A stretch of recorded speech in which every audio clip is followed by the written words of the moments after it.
कहूँगा शेर अफजल मरवत के हवाले से कि शेर अफजल मरवत के साथ मेरा एक ताल्लुक रहा है और अभी भी ताल्लुक है मेरा और राब्ता भी है मेरा। शेर अफजल मरवत को बार बार जो नोटिस दिए गए इस हवाले से वो खान साहब के अहकाम के ऊपर ही दिए गए। हमारी पार्टी में आपको पता है कि जो भी अहकाम खान साहब देते हैं उसी के मुताबिक ही किसी को नोटिस दिया जाता है या शौका दिया जाता है।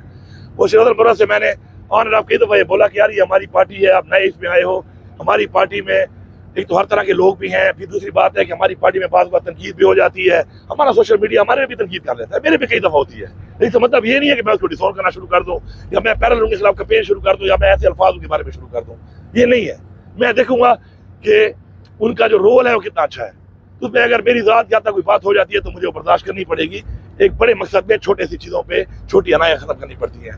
लेकिन बार बार इस तरह होता गया, कुछ हमारी पार्टी के रहनुमाओं पर उन्होंने बार बार बात की, मैंने कई लोगों को समझाया कि आप ना किया करें। उनके तहफ़्फ़ुज़ात भी थे कि